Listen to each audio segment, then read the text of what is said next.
जनसंख्या और भी बढ़ेगी या इतनी रहेगी?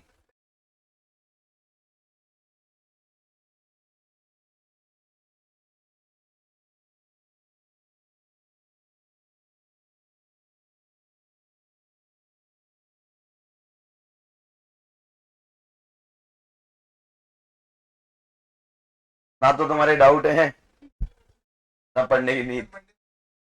मंडे से आएंगे? अच्छा, अकाउंट्स का पेपर हो जाए उसके बाद आएंगे। अबे कंप्लीट फोकस अकाउंट्स पे है। चलो, ये आज वैसे ही कम कंटेंट पढ़ाएंगे, ज्यादा नहीं पढ़ाएंगे। रहने ही देते हैं, आपका ही फायदा है। क्या कर लेते हैं? विचार सुन लो मेरे। अच्छा, तुम्हारे विचार सुने? निर्मल बाबा हो, विचार सुना दो। तो कुछ समझ में नहीं आ रहा, नोट 5 फर्स्ट खोलो, समझ में आ जाएगा। निर्मल बाबा के ऐसे ही लॉजिक हुआ करते थे। मोटिवेशन, मेरा मोटिवेशन ही डिमोटिवेशन में कन्वर्ट हो जाएगा।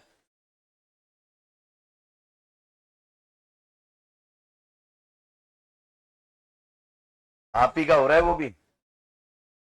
तो टीचर का तो कुछ नहीं होता है?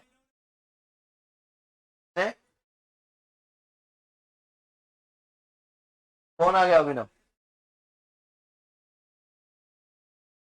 अब बोल दिया होगा। अरे गाड़ी के पीछे सीएल लेके वालिया। तो तुम लोग क्यों लगा रहे हो? अच्छा, तो मार्च में याद आएगी बेटा, पहले सीए याद आएगा। होल ईयर कोई याद नहीं आता है। हाँ, जब इनकम टैक्स की स्क्रूटनी आएंगी ना तुम्हारे पास, तब याद आएंगे सीए। हाँ,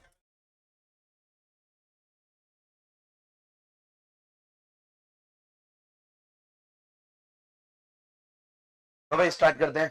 हो तो गया, ये जो आ जाएंगे, नहीं आएंगे तो और भी बढ़िया है। क्या हो गया? 5 मिनट बाद में क्या स्टार्ट होगा? जो मुहूर्त है। हाँ, सही बात है, राहु काल चल रहा है आपके ऊपर।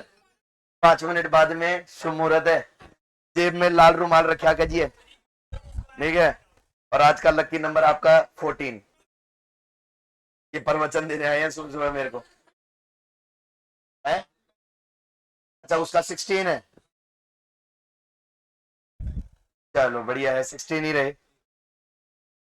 अरे टाइम मेरे में से नहीं वेस्ट हो रहा है, आपके में से ही वेस्ट हो, करे जाओ। है, फिर तो टेंशन ही क्या है, वही तो करने आए हैं। है? कब बुक से नहीं लेके आए? शाबाश, दो बुक ओपन तो है यहाँ पर। इको की तो वैसे ही नहीं लाते, ठीक है, इको की वैसे ही नहीं लाते, आज औरों की भी नहीं लाए।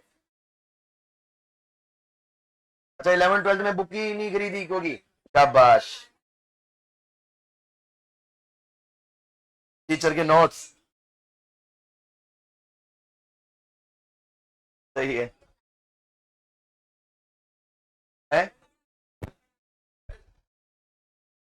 देख लो। यस, हो गया मजाक, बस बहुत हो गया।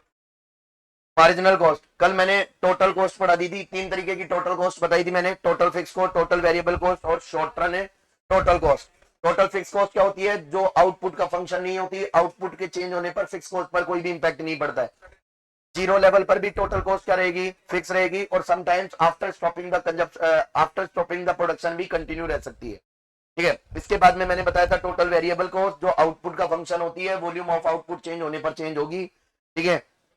जैसे जैसे आउटपुट को इंक्रीज करोगे, टोटल वेरिएबल कॉस्ट भी इंक्रीज होगी। जनरली किस किस के ऊपर बेयर होती है? कैजुअल लेबरर्स के ऊपर, fuel, energy, electricity, transportation etcetera, ठीक है। इसके बाद में मैंने बताया था 3 तरीके की वेरिएबल कॉस्ट होती है, complete variable cost, semi variable cost और stair step variable cost. Complete variable cost किसे कहते हैं? जब आउटपुट और वेरिएबल कॉस्ट का प्रपोर्शन सेम रहे, जितना आउटपुट जिस प्रपोर्शन से चेंज होगा उसी सेम प्रपोर्शन से कॉस्ट भी अगर चेंज हो जाए तो उसको बोलते हैं कंप्लीट वेरिएबल कॉस्ट। फिर इसके बाद में मैंने बताया था सेमी वेरिएबल कॉस्ट, ठीक है, जो एक सर्टेन जो फिक्स्ड भी है और मिक्स सॉरी वेरिएबल भी है, ठीक है। ऐसी कॉस्ट जो वेरिएबल है और मिक्स सॉरी फिक्स्ड है, दोनों कंडीशन को फॉलो कर रही है, उसको सेमी वेरिएबल कॉस्ट कहते हैं। लाइक इलेक्ट्रिसिटी की एक सर्टेन पॉइंट तक तो वो फिक्स रहेगी, उसके बाद में जैसे जैसे अपनी यूनिट्स को इंक्रीज करोगे, ठीक है, वेरिएबल कॉस्ट भी इंक्रीज होती जाएगी, ठीक है। फिर इसके बाद में मैंने थर्ड नंबर पर बताया था क्या बताई थी, stair step variable cost. Stair step variable cost क्या होती है, आउटपुट की एक सर्टेन रेंज तक तो फिक्स रहेगी, उसके बाद में एक सडन जंप लेगी, फिर एक फिक्स रेंज तक फिक्स रहेगी, ठीक है, फिर सडन जंप लेगी, इसको बोलते हैं स्टेयर स्टेप वेरिएबल कॉस्ट। इसके बाद में मैंने बताया था short run total cost. Short run total cost is the summation of variable cost and fix cost, ठीक है। इसके बारे में दो तीन टर्म स्पेशली याद रखने आपको। टोटल कॉस्ट का जो पोजीशन है वो कौन डिसाइड करता है, फिक्स कॉस्ट, जबकि टोटल कॉस्ट के जो शेप है वो कौन डिसाइड करेगा, वेरिएबल कॉस्ट, ठीक है। वेरिएबल कॉस्ट की जो शेप है वो कौन डिसाइड करता है, लॉ ऑफ वेरिएबल प्रपोर्शन। आए हुए क्वेश्चन है तभी फिक्स स्टेटमेंट बोल रहा हूं, ठीक है। इसके बाद में टोटल जो टोटल कॉस्ट होती है उसके बारे में एक फैक्ट ये भी है कि वो जीरो आउटपुट लेवल पर किसके इक्वल होती है, टोटल फिक्स कॉस्ट के इक्वल होती है। फिर इसके बाद में मैंने बताया था average fix cost. Average fix cost क्या होती है, ठीक है, टोटल फिक्स कॉस्ट को क्वांटिटी से डिवाइड कर दो तो एवरेज फिक्स कॉस्ट आएगी। It is the fix cost of per unit output, ठीक है। इसके बाद में आपको याद रखना है कि एवरेज फिक्स कॉस्ट जो होती है वो आउटपुट इंक्रीज होने के साथ कंटिन्यूसली फॉल होती है। इट्स मीन आउटपुट का एवरेज फिक्स कॉस्ट के साथ कैसा रिलेशन होता है, नेगेटिव रिलेशन होता है, ठीक है। और दूसरी बात, एवरेज फिक्स कॉस्ट का जो डायग्राम है वो कंटिन्यूसली फॉलिंग होगा but never touches to X axis and never become a zero. इसको रेक्टेंगुलर हाइपरबोला भी बोलते हैं, ठीक है। एवरेज फिक्स कॉस्ट का डायग्राम जो है वो भी रेक्टेंगुलर हाइपरबोला होता है, ठीक है। और कौन सा डायग्राम रेक्टेंगुलर हाइपरबोला होता है, यूनिटरी इलास्टिक डिमांड कर्व, याद रखना।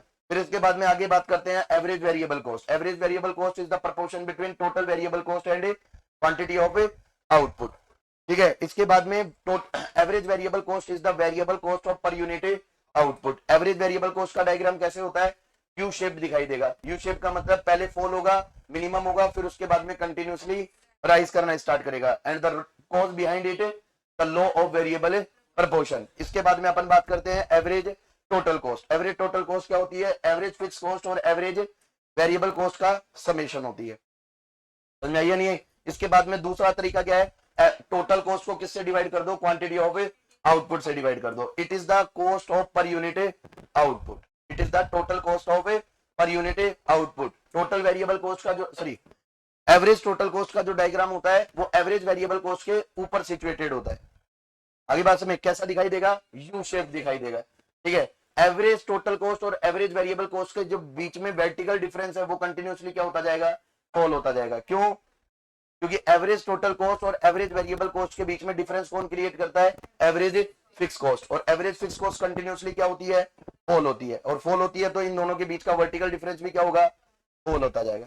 आगे बात समझ, बट याद रखना ATC and AVC because AFC never become zero and ठीक है never touches to X axis. Its mean average total cost and average variable cost diagram never touches to each other. एक दूसरे को टच क्यों नहीं करेंगे, क्योंकि जब तक एवरेज फिक्स कॉस्ट नहीं खत्म होगी, जीरो होगी, तब तक इन दोनों के बीच का डिफरेंस भी खत्म नहीं होगा, ठीक है। जहां तक मैंने कल आपको बातें बता दी थी, अब मार्जिनल कॉस्ट से स्टार्ट करते हैं। क्या होती है मार्जिनल कॉस्ट, मार्जिनल यूटिलिटी मैंने आपको पढ़ाई। मार्जिनल यूटिलिटी क्या होती है, change in total utility by consumption of one additional unit of goods and services, ठीक है, ये होती है मार्जिनल यूटिलिटी। मार्जिनल प्रोडक्ट का मतलब क्या बताया था, change in total product by using the one additional unit of variable factor, ठीक है। और अब आ रहा है मार्जिनल कॉस्ट। मार्जिनल कॉस्ट का मतलब चेंज इन टोटल कॉस्ट, ठीक है, by producing one additional unit of output. समझ आ गई, देखो क्या लिखा है, addition made to the total cost by the production of one an additional unit of output, ठीक है। ये तो समझ में आ गया होगा। अब बात यहां पर क्या याद रखनी है आपको,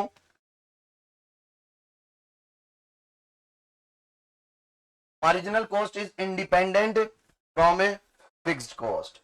मार्जिनल कॉस्ट जो होती है वो फिक्स कॉस्ट से क्या होती है, इंडिपेंडेंट। क्यों भाई, मार्जिनल कॉस्ट का मीनिंग क्या है, एडिशन मेड, और फिक्स कॉस्ट में कभी भी कोई एडिशन मेड नहीं होता, समझ में आई या नहीं है। तो जब उसमें कोई एडिशन मेड ही नहीं होता फिक्स कॉस्ट हमेशा फिक्स ही रहेगी, चाहे पहली यूनिट का प्रोडक्शन करो तो भी सोई आएगी और दूसरी यूनिट का प्रोडक्शन करेंगे तो भी सोई रहेगी। ठीक है, तो एडिशनल आउटपुट के साथ इसमें कोई भी एडिशन मेड नहीं हुआ, तो जब इसमें कोई एडिशन ही मेड नहीं हुआ तो इसका मार्जिनल कॉस्ट के ऊपर कोई इंपैक्ट नहीं होगा।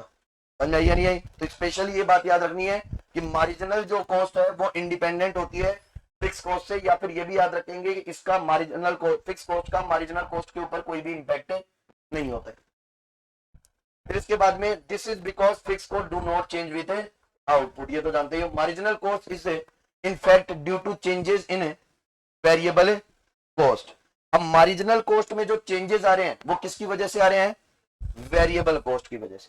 इसका मतलब marginal cost completely related with the variable cost, not with the fix cost. याद रहेगी, डिपेंड तो करती है किस पर? वेरिएबल कॉस्ट पर, और फिक्स कॉस्ट से क्या है? इंडिपेंडेंट। ठीक है, इसका फॉर्मूला यस। कौन सा एग्जांपल? अरे एग्जांपल में देखो क्या लिखा है। Example, a producer producing 5 units of cost, ठीक है, 200 now suppose the sixth unit is the produced and the are propounded at the total cost is 320। एक लाइन रहेगी क्या? Total cost is 250 six unit के ऊपर, the marginal cost will be, six unit की marginal cost क्या होगी? सीधी सी बात है, 5 पर 200 टोटल कॉस्ट आई थी 200 की, और छठवीं पर आ रही है 250 की, तो उस एडिशनल यूनिट को प्रोड्यूस करने में कितना पैसा लग गया? 50 रुपए एडिशनल लगे ना, तो वही क्या बन जाएगी? मार्जिनल। ठीक है, इसी तरीके से आगे एग्जांपल दे रखा है, 50 is the marginal cost, marginal cost will be 24 if 10 units are produced at the total cost is 320। ठीक है, अब 10 यूनिट प्रोड्यूस कर ली, इसके बाद में देखो यहां क्या लिखा हुआ है, अगर 5 के बाद में डायरेक्ट आपने कितनी यूनिट प्रोड्यूस की है? 10। ठीक है, और टोटल कॉस्ट में कितने के चेंजेस है? 5 यूनिट पर टोटल कॉस्ट कितनी चल रही थी? 200। 10th यूनिट पर कितनी चल रही है? 320। ठीक है, तो अब ये वाला फॉर्मूला लगाओ। अभी तो डिफरेंस करके यूज कर लिया आपने, अब की बार डिफरेंस नहीं होगा। जब आउटपुट में 1 से ज्यादा यूनिट के अंदर चेंज हो तब कौन सा फॉर्मूला यूज करेंगे? Delta TC upon delta Q. Delta TC कितना चल रहा है? टोटल कॉस्ट में कितने का चेंज आया है? 120। तो यहां पर 120 डिवाइडेड बाई आउटपुट में कितने का चेंज आया है? 5 का, तो 120 को 5 से डिवाइड करो, 24। आगे क्या? तो दो तरीके हैं, या तो यूनिट एक एक करके बदलेगी, या फिर एक साथ 5, 10, 20 यूनिट एक साथ बदलेगा। तो अगर एक एक करके यूनिट बदलता है तो बहुत ही अच्छी बात है अपने लिए, नीचे वाली में से ऊपर वाली को लेस कर दो, पीछे वाली को लेस करते चलो, मार्जिनल कॉस्ट आती जाएगी। अभी टेबल देखेंगे तब सब समझ में आ जाएगा कैसे कैलकुलेट होगी। बट अगर यूनिट एक से ज्यादा चेंज हो रही है, जैसे 0, 5, 10, 15, 20, ठीक है, तो इसका मतलब ऐसे केस के अंदर अपन यूज करेंगे delta TC upon delta Q. ये बात मैंने बार बार बताई आपको, जब मैंने मार्जिनल यूटिलिटी पढ़ाई थी तब भी मैंने वहां पर एक ब्रैकेट में लिखा हुआ है कि delta T U upon delta Q का कंसेप्ट कब काम में लेंगे? जब यूनिट एक से ज्यादा चेंज हो। ठीक है, मैंने मार्जिनल प्रोडक्ट के अंदर भी ये बात लिखवाई है, delta TP upon delta L का कंसेप्ट कब काम में लेंगे?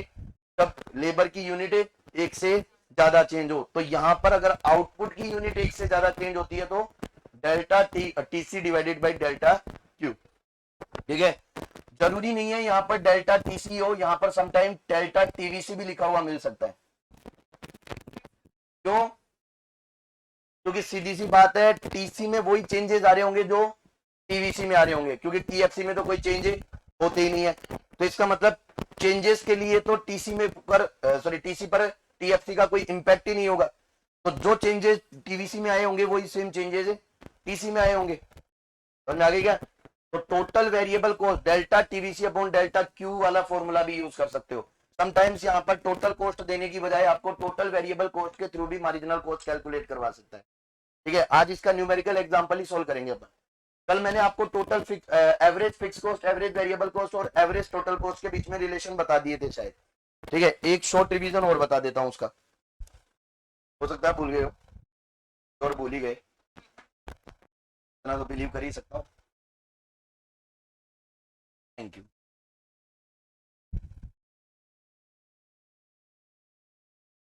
मैंने थैंक यू, अच्छा थैंक यू का वेलकम बोलते हैं क्या? मेरे थैंक यू का मतलब देरी से समझ में आएगा।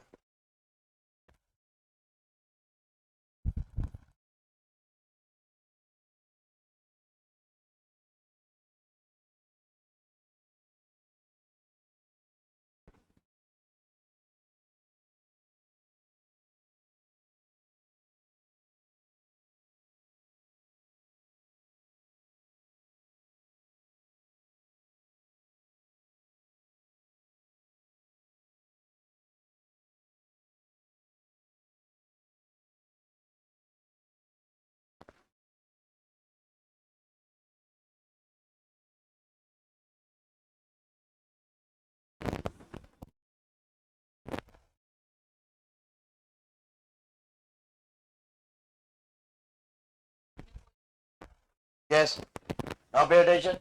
एवरेज फिक्स कॉस्ट और एवरेज वेरिएबल कॉस्ट का समेशन क्या होता है? Average total cost, AFC plus AVC. पहला रिलेशन इन तीनों के बीच में, ठीक है। दूसरा relation, when AVC falls and AFC falls then ATC also falls, याद रहेगा। फिर इसके बाद में but after a minimum point the AVC starts rising but still AFC falls but has greater value. Greater value किसकी है? तो एटीसी पर इंपैक्ट किसका होगा? एएफसी का। That's why still ATC also falls. समझ में आ गया क्या? Where AVC and AFC both are equal to each other, that is the minimum point of ATC. When AFC falls but AVC continuously rises, now the AVC has greater value than AFC, then ATC starts rising. समझ में आ गया क्या? 5-6 relation ये कल भी बताए थे, आज वापस रिपीट कर दिए। नहीं समझ में आया तो बार बार रिकॉर्डिंग देखो, घर पे जाकर समझ में आ जाएगी। क्या कल की रिकॉर्डिंग नहीं आई? नाराज हो गई होगी है? मैं तो नहीं था नाराज, मैंने तो की थी। देखो इसके बाद में अगले relations,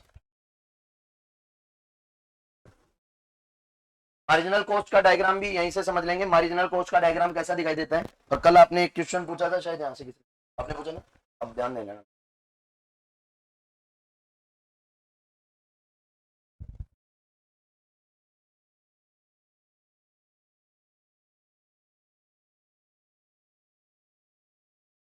short term marginal cost, देखो पहली बात तो मार्जिनल कॉस्ट का जो डायग्राम होता है वो भी यू शेप्ड होता है, ठीक है। शॉर्ट टर्म मार्जिनल कॉस्ट का डायग्राम कैसा होगा? U shaped. इसकी खास बात, मार्जिनल कॉस्ट की वैल्यूज अगर डिक्लाइन हो रही है, मार्जिनल कॉस्ट की वैल्यू क्या हो रही है? डिक्लाइन। अगर मार्जिनल कॉस्ट अगर डिक्लाइन हो रहा है तो इसका मतलब लॉ ऑफ वेरिएबल प्रोपोर्शन की फर्स्ट स्टेज चल रही है। लॉ ऑफ वेरिएबल प्रोपोर्शन की कौन सी स्टेज है? First stage. क्योंकि फर्स्ट स्टेज में मार्जिनल प्रोडक्ट क्या होता है? इंक्रीज होता है। Every additional unit of labour can produce more quantities than before. समझ में आई या नहीं? इस वजह से मार्जिनल कॉस्ट का डायग्राम डिक्रीज होगा। एक पॉइंट पर आकर मार्जिनल कॉस्ट क्या हो जाएगी? मिनिमम। ठीक है, ये बात याद रखनी है यहां से कि जिस पॉइंट पर मार्जिनल कॉस्ट मिनिमम होगी, this point is called point of inflection. कौन सा? Point of inflection. कहां बताया था point of inflection? Where marginal product become a maximum. तो this point is just corresponding to the marginal product. अगर marginal product का diagram बनाएंगे law of variable proportion में, तो उसके जस्ट कोरेस्पॉन्डिंग ये वाला डायग्राम यहां पर मिनिमम हो रहा होगा। जहां पर मार्जिनल प्रोडक्ट मैक्सिमम होता है वहां पर मार्जिनल कॉस्ट क्या होती है? मिनिमम होती है। ये बात याद रखना है, ठीक है। तो where marginal cost become minimum, this point is just corresponding of the marginal maximum point of a marginal product which is known as a point of a inflection. Especially याद रखेंगे the point of minimum point of the marginal cost is known as, पूछा हुआ question है ये, ठीक है। इसके बाद में मार्जिनल प्रोडक्ट फर्स्ट स्टेज के बाद में क्या होगा? मार्जिनल प्रोडक्ट फॉल होना स्टार्ट कर देगा। That's why marginal cost also rising. कल आपका जो क्वेश्चन था, ठीक है, उसमें टोटल वेरिएबल टोटल कॉस्ट दे रखी थी, ठीक है। अब टोटल कॉस्ट देखो, मार्जिनल कॉस्ट इंक्रीज होना कब स्टार्ट करता है? Second stage of production. आगे बात समझ। और सेकंड स्टेज का मतलब क्या होता है? Stage of diminishing returns. तो उसमें देखना उस टोटल कॉस्ट के अंदर मार्जिनल कॉस्ट बढ़ती जा रही थी, बढ़ रही थी ना, पहले 15 से बढ़ी, फिर 20 से, फिर 25 से, ऐसा आ रहा था कुछ, ठीक है। तो उसमें मार्जिनल कॉस्ट बढ़ रही है, ठीक है। तो अगर शॉर्ट टर्म मार्जिनल कॉस्ट है तब तो डिमिनिशिंग रिटर्न्स, और अगर लॉन्ग टर्म मार्जिनल कॉस्ट दे रखी है, अगर ऊपर एलटीसी दे रखा है, लॉन्ग रन टोटल कॉस्ट, ठीक है, तो इसका मतलब रिटर्न्स टू स्केल। और रिटर्न्स टू स्केल की भी कितनी स्टेजेस होती हैं? 3 होती हैं, increasing returns to scale, constant returns to scale और डिमिनिशिंग रिटर्न्स टू स्केल, ठीक है। तो अगर मार्जिनल कॉस्ट बढ़ रही है, लॉन्ग रन मार्जिनल कॉस्ट बढ़ रही है, तो उसका रीजन बनेगा डिमिनिशिंग रिटर्न्स टू स्केल। अगली बात समझ में? उसका आंसर बी शायद था, डिमिनिशिंग, ठीक है। तो इसका मतलब यहां पर जो मार्जिनल कॉस्ट फॉल हो रही है, ये किसकी वजह से हो रही है? इंक्रीजिंग रिटर्न्स की वजह से। और मार्जिनल कॉस्ट इंक्रीज हो रही है, ये किसकी वजह से? डिक्रीजिंग रिटर्न्स की वजह। समझ आइए नहीं आई? याद रहेगा क्या? और इस पॉइंट को क्या बोलेंगे? पॉइंट ऑफ इन्फ्लेक्शन, ठीक है। ये मार्जिनल कॉस्ट का डायग्राम। के बाद में मार्जिनल कॉस्ट, हाँ सर, बुक में कौन सा वाला पॉइंट है? मार्जिनल कॉस्ट ढूंढो, कहां पर, कौन सी लाइन पर मार्जिनल कॉस्ट लिखा हुआ है, और उसका जो मिनिमम पॉइंट होगा वो वाला। बस किसको? टोटल कॉस्ट को नहीं कट करती है क्या? वो तो एक रैंडमली एग्जांपल है, ऐसा कोई लॉजिक नहीं है कि वहां पर ही कट करे। किसका? मार्जिनल कॉस्ट का मिनिमम पॉइंट आइडेंटिफाई करने के लिए ये चेक करना पड़ेगा मार्जिनल प्रोडक्ट का मैक्सिमम पॉइंट कौन सा है, उससे आइडेंटिफाई होता है मार्जिनल कॉस्ट का मिनिमम पॉइंट। वैसे तो ये दिखाओ, एक बार डायग्राम दिखाना।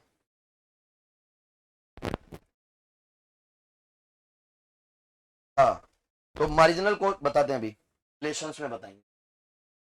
ये समझ में आ गया क्या? यू शेप, ठीक है।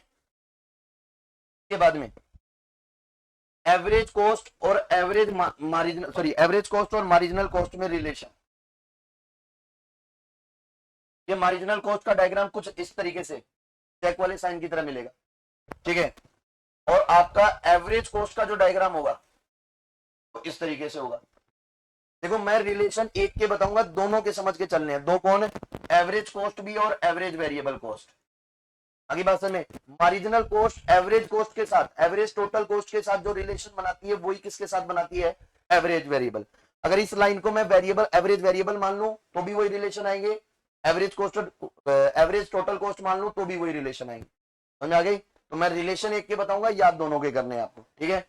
फर्स्ट रिलेशन, अब ये रिलेशन आपको कब याद होंगे? जब आपको एवरेज प्रोडक्ट और मार्जिनल प्रोडक्ट के रिलेशन याद होंगे।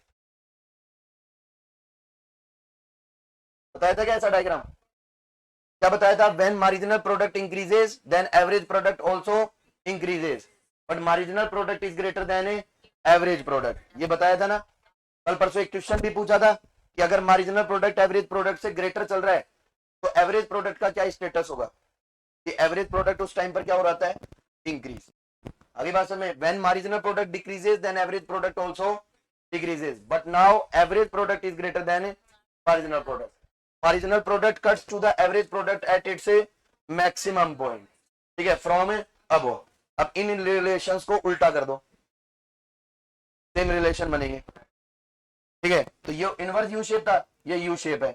When marginal cost falls then average cost also falls, when marginal cost falls then average cost also falls. I am also saying average variable cost as well, ठीक है। Average variable cost जो है वो भी चल रही है साथ साथ, ठीक है। तो अगर मैं ये बोलूं कि when marginal cost falls then average variable cost also falls, अगली बात समझ में? बट एवरेज वेरिएबल कॉस्ट या average cost is greater than average, sorry, marginal cost. समझ आ गई पहला रिलेशन? जब दोनों फॉल हो रहे होंगे तो एवरेज कॉस्ट तो ज्यादा होगी और मार्जिनल कॉस्ट कम रहेगी, ठीक है। फिर इसके बाद में बात करते हैं when marginal cost falls then average cost, sorry, when marginal cost rises then average cost also rises, but now marginal cost is greater than average cost. समझ में आ गया क्या? And marginal cost cuts to the average cost और average variable cost from below at its lowest आगे बात समझ में। तो एवरेज कॉस्ट का मिनिमम पॉइंट तो कहां पर मिलेगा आपको, एवरेज कॉस्ट बोलो या एवरेज वेरिएबल कॉस्ट। अगर आपको ये कह दें कि where the minimum point of average variable cost and average cost is situated, तो जहां पर marginal cost average variable cost को कट करेगा वहीं पर उसका मिनिमम पॉइंट है। समझ में आ रही है नहीं आ रही बात, पीछे बॉयज समझ में आ गया मिनिमम पॉइंट कहां पर होगा। और मैं बोलूं मार्जिनल कॉस्ट का मिनिमम पॉइंट कहां पर होगा, तो इसको आइडेंटिफाई करेंगे just corresponding to the maximum point of a marginal product. आगे बात समझ में। अगर मैं इसको आगे ऊपर की तरफ ले जाऊं तो ये कहां पर आएगा, इस पॉइंट पर आएगा मार्जिनल प्रोडक्ट के मैक्सिमम। ठीक है, रिलेशन समझ में आ गई। चलो हो गया काम। इसके बाद में अब क्वेश्चन थ्योरी से 5 या 6, अगर 4 या 5 क्वेश्चन आते हैं कॉस्ट के, तो कंफर्म 2 क्वेश्चन आपको न्यूमेरिकल के मिलेंगे। ठीक है, और न्यूमेरिकल के क्वेश्चन शॉर्ट टर्म कॉस्ट से ही आते हैं हमेशा। कहां से आएंगे, शॉर्ट टर्म कॉस्ट से। तो शॉर्ट टर्म कॉस्ट कितनी पढ़ा दी मैंने अभी तक, 7 तरीके की शॉर्ट टर्म कॉस्ट पढ़ा दी। ठीक है, कौन कौन सी, total fix cost, total variable cost और टोटल कॉस्ट। फिर उसके बाद में average fix cost, average variable cost और एवरेज टोटल कॉस्ट। ठीक है, और उसके बाद में पढ़ाई मैंने शॉर्ट टर्म मार्जिनल कॉस्ट। इन सातों के न्यूमेरिकल क्वेश्चंस। ठीक है,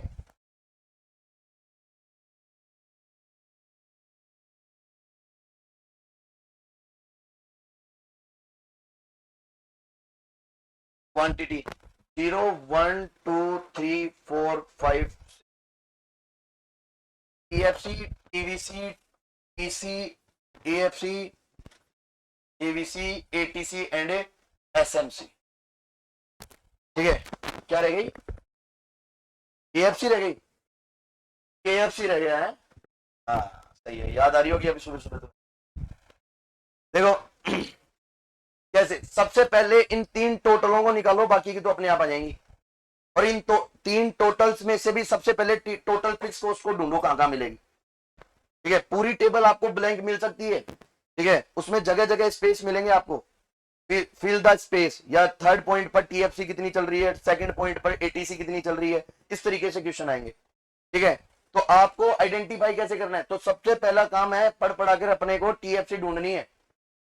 पूरा दिमाग, पहला जोर देखते, टेबल को देखते ही आपको पहला दिमाग कहां पर लगाना है, टीएफसी के ऊपर, क्योंकि टीएफसी आ गई तो बाकी काम इजी हो जाएंगे थोड़े। और इस टीएफसी को ढूंढने के 7 तरीके हैं। ठीक है, बहुत इजी है, पता चल जाएंगे। सबसे पहला तरीका तो यह है कि आप ऊपर क्वेश्चन की लैंग्वेज पढ़ो। ऊपर लैंग्वेज के अंदर, क्वेश्चन के ऊपर लैंग्वेज लिखी हुई मिलेगी। ठीक है, उस लैंग्वेज में कहीं ना कहीं अगर जैसे मान लो ऐसा लिखा हुआ मिल जाए, रेंट इज 100 रुपीज, तो रेंट क्या होता है, फिक्स कॉस्ट होती है। प्रोडक्शन बढ़ाओ चाहे कम करो, फिक्स रेंट हमेशा क्या रहेगा, फिक्स। ठीक है, अब एग्जाम्पल आपके याद होने चाहिए, वो तो मैं याद रखूंगा नहीं। ठीक है, रेंट दिया हुआ मिल सकता है, इंटरेस्ट दिया हुआ मिल सकता है, इंश्योरेंस प्रीमियम मिल सकता है, डेप्रिसिएशन मिल सकता है, प्रॉपर्टी टैक्स मिल सकता है, salary of a fix employ मिल सकता है, सैलरी ऑफ वॉचमैन मिल सकता है। ये सारे के सारे कौन है, फिक्स कॉस्ट के एग्जांपल है। तो ऊपर थ्योरी में कहीं ना कहीं एग्जांपल देकर उसके सामने न्यूमेरिकल वैल्यू दे रखी होगी। ठीक है, तो सीधा पहचान है क्या है, फिक्स कॉस्ट। और अगर एक जगह फिक्स कॉस्ट है तो पूरी लाइन के अंदर क्या होगा, पूरा कॉलम किसके होगा, फिक्स रहेगा। तो इसका मतलब पूरे कॉलम में क्या आ जाएगा, 100। समझ में आ गई। दोनों को जोड़ दो, दोनों फिक्स कॉस्ट है ना, तो दोनों को जोड़ो फिर। सैलरी, फिक्स एम्प्लॉय की सैलरी भी दे दी और रेंट भी दे दिया, वॉचमैन की सैलरी और दे दी।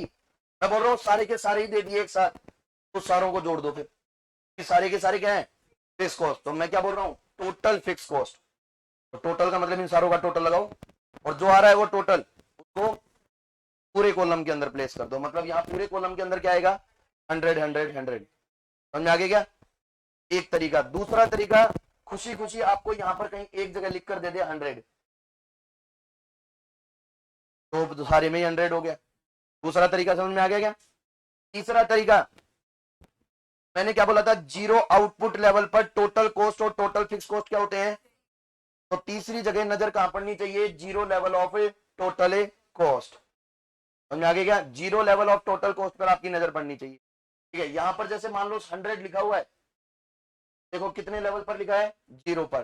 तो टोटल कॉस्ट 100 चल रही है 0 पर, तो इसका मतलब यही क्या है, फिक्स कॉस्ट।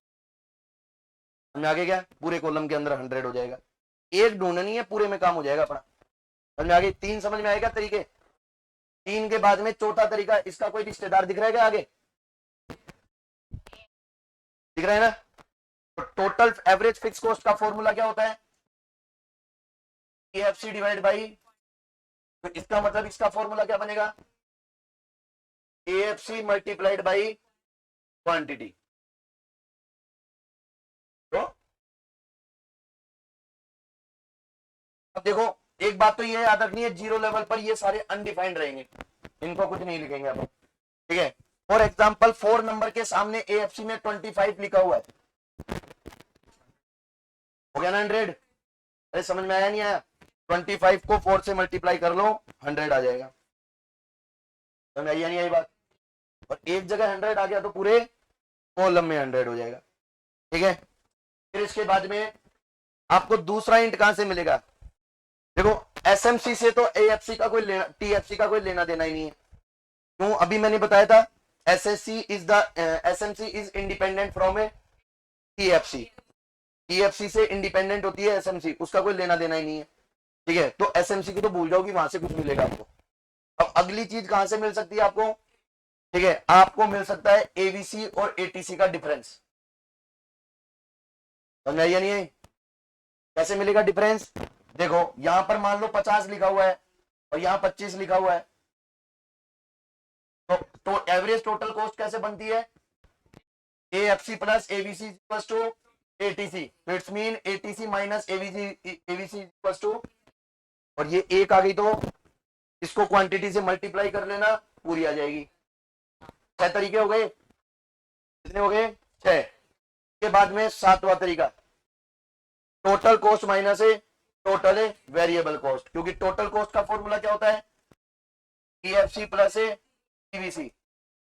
अगर आपको टीएफसी निकालनी है तो इसी में से टीवीसी को लेस कर दो। अब कैसे पता चलेगा, आपको देखना है पैरेलल कहीं पर कुछ दे तो नहीं रखा है, जैसे यहां पर पैरेलल दे रखा है, जैसे मान लो यहां लिखा है 150 और यहां लिखा हुआ है 50, जहां पर भी दोनों टीसी और टीवीसी पैरेलल दिख जाए आपको, ठीक है, तो समझ जाना ये हिंट है टीएफसी को निकालने की। तो 7 तरीके हो गए, समझ में आ गए क्या। पहले पहले कहां पर ढूंढोगे, ऊपर की क्वेश्चन की लाइन के अंदर, दूसरे नंबर पर उस टीएफसी के खुद के कॉलम के अंदर, उसके अंदर नहीं मिले तो 0 नंबर ऑफ ए टीसी के ऊपर ढूंढोगे, उस पर नहीं मिलेगा तो उसके रिश्तेदार के पास जाओगे, एएफसी के पास, एएफसी में नहीं मिले तो एटीसी और एबीसी का डिफरेंस, आगे बात समझ में, और वहां भी नहीं मिले तो वापस टोटल के पास आओ, टीसी और टीवीसी का डिफरेंस। ये 7 तरीके ही हैं। और अब किसी के दिमाग में आ रहा हो फिर भी नहीं मिले तो फिर इसका मतलब क्वेश्चन में टीएफसी है ही नहीं, छोड़ के आ जाओ, सही बात है। हो सकता है लॉन्ग रन का केस दे रखा हो, कि लॉन्ग रन में सारे फैक्टर्स क्या होते हैं, वेरिएबल होते हैं, तो वहां डायरेक्ट टीसी होती है, टीएफसी नहीं होती, ठीक है।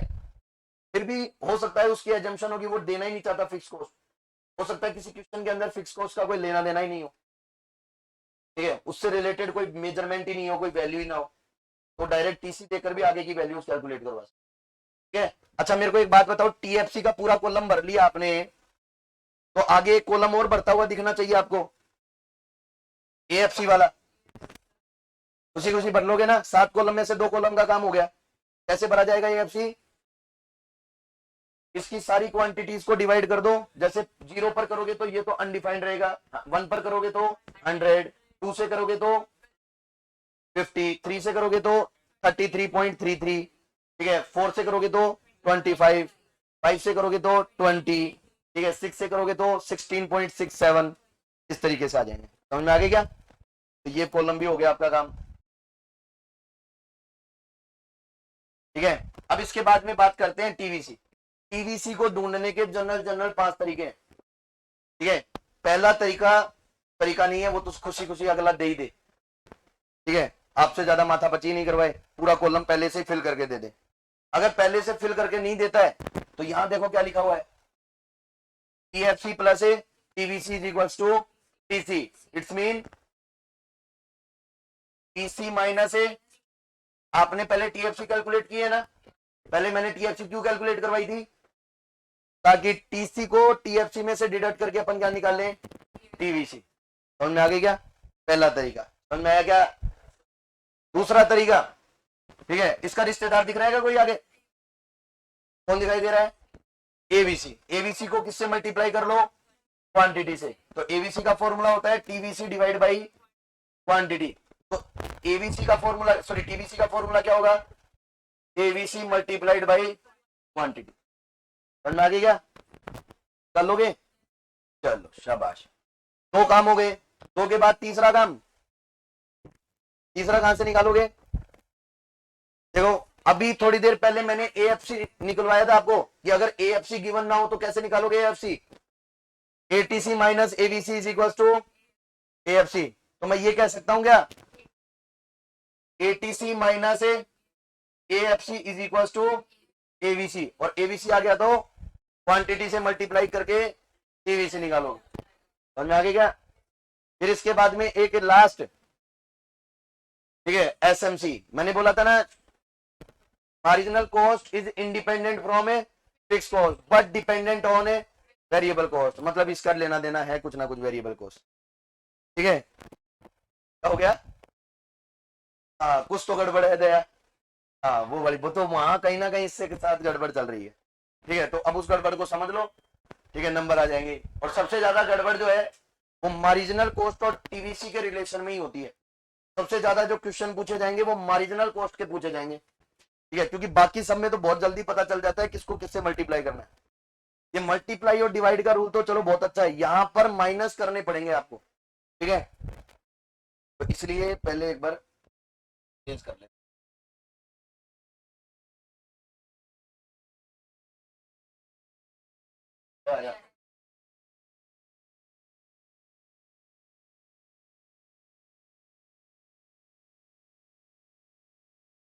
देखो मार्जिनल कॉस्ट कैसे निकालोगे, मार्जिनल कॉस्ट का फॉर्मूला क्या होता है, change in TC upon change in quantity, ठीक है।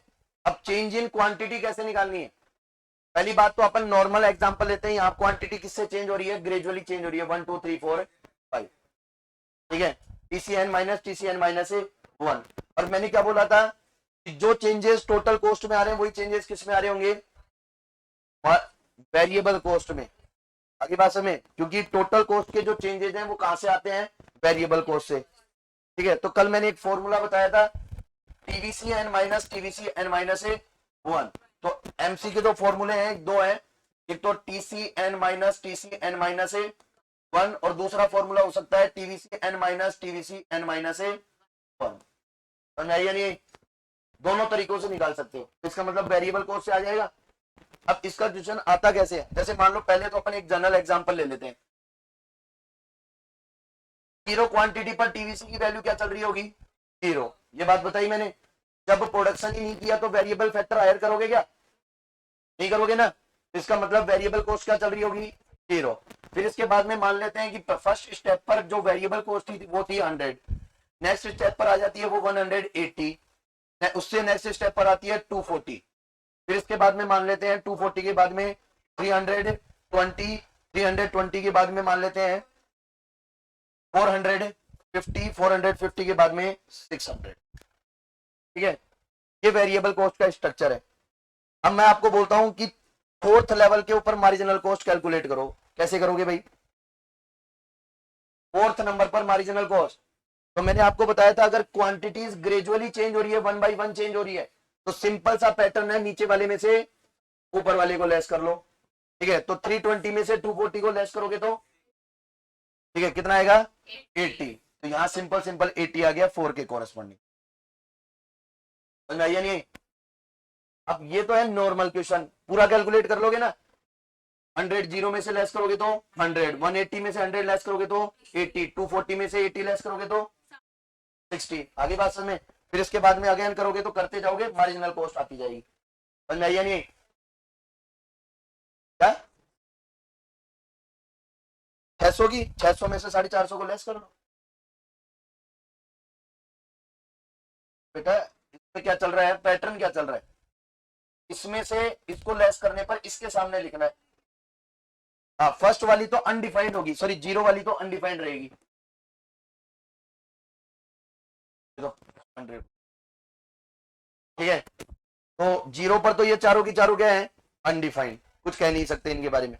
बट फर्स्ट वाली पर देखो कैसे कैलकुलेट करना है, 100 minus zero is equal to 100, 180 minus 100 is equal to 180।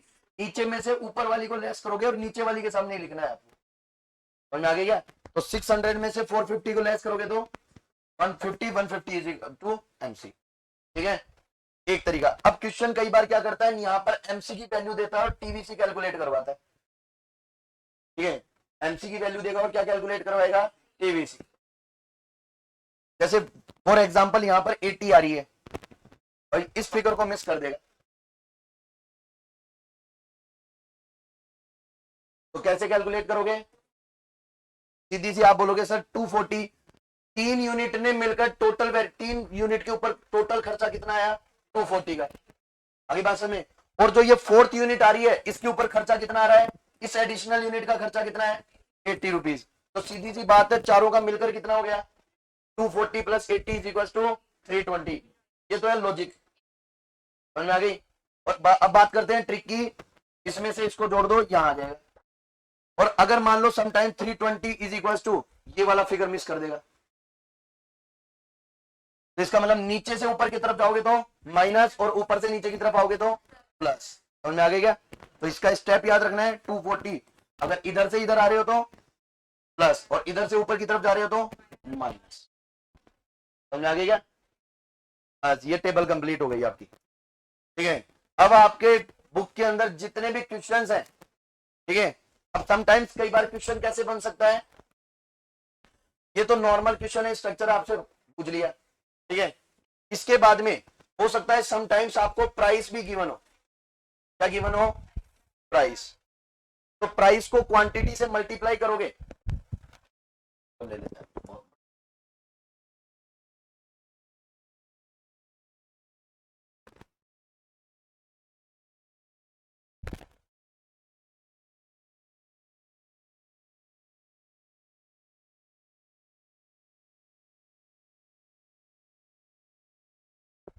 Sometime question के अंदर आपको प्राइस भी गिवन हो सकती है भाई।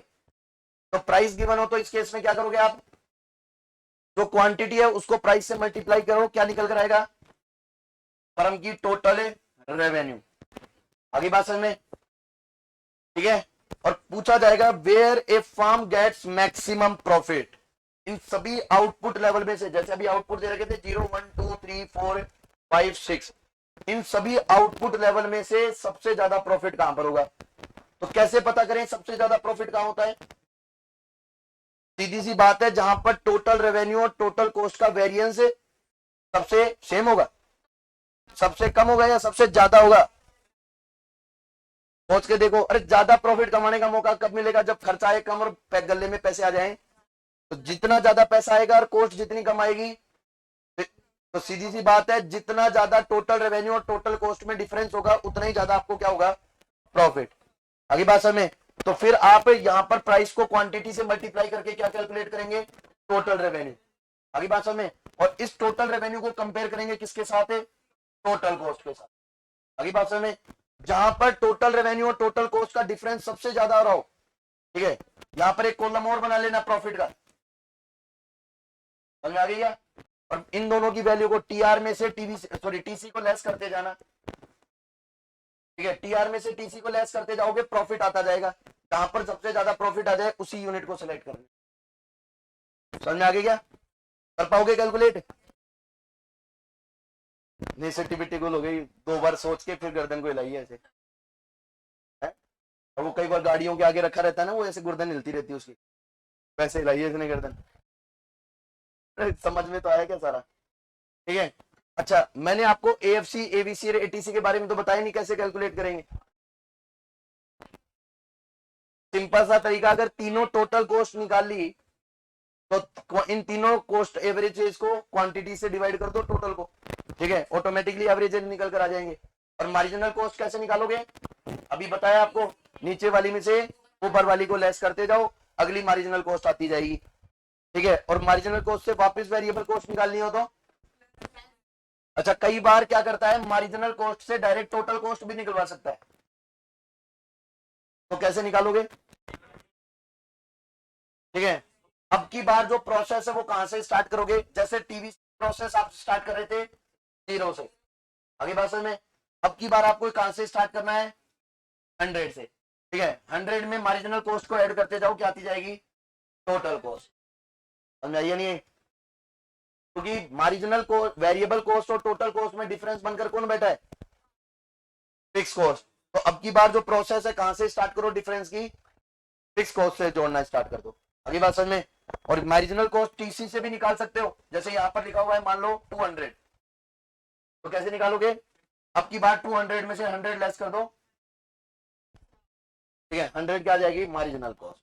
अगली बात समझ में, उस वाले केस में यहां पर डायरेक्ट क्या लिखा हुआ था, 100, तो 100 में से 0 लेस करोगे तो 100, 100 में से 200 लेस करोगे तो, समझाइए नहीं। अच्छा यहाँ पर 200 क्यों आया, अरे भाई टीसी की 0 पर वैल्यू क्या चल रही है, तो इसका मतलब 1 पर भी क्या चल रही होगी, तो 100 प्लस 100 इज इक्वल टू, समझ में आ गया क्या? चलो अब इसके न्यूमेरिकल्स आप सोल्व करेंगे, हाँ वो वाला केस भी आ सकता है, बिल्कुल ये भी समझो, गलती हो गई तेरे मुंह से निकल गया, बोल ही दिया है तो समझो, 0, 5, 10, 20 ऐसा केस हो, तो ऐसे केस के अंदर कैसे करोगे, सीधा सा तरीका बताया हुआ है मार्जिनल कॉस्ट कैलकुलेट करने का, delta TC upon delta Q. ठीक है, फॉर एग्जांपल यहाँ टीसी की वैल्यू चल रही है 380, फिर इसके बाद में चल रही है 450, ठीक है, कैसे निकालोगे, 200 माइनस 100, ठीक है कितना आया, ठीक है, मार्जिनल कॉस्ट 100 अपॉन क्वांटिटी में कितने का चेंज है, इज इक्वल टू, समझ में आ गया क्या, पक्की बात है। चलो अब मैं आपको इस केस के अंदर अगर आपको टोटल कॉस्ट कैलकुलेट करने के लिए कहूं तो कैसे करोगे भाई, सेम सीधी सी बात है, 20 को किससे मल्टीप्लाई कर लो, 5 से, ठीक है, और 5 को किसको, जो रिजल्ट निकल कर आएगा उसको किस में ऐड कर दो, फिक्स कॉस्ट के अंदर, समझ आइए नहीं, समझ पा रहे हो नहीं समझ पा रहे।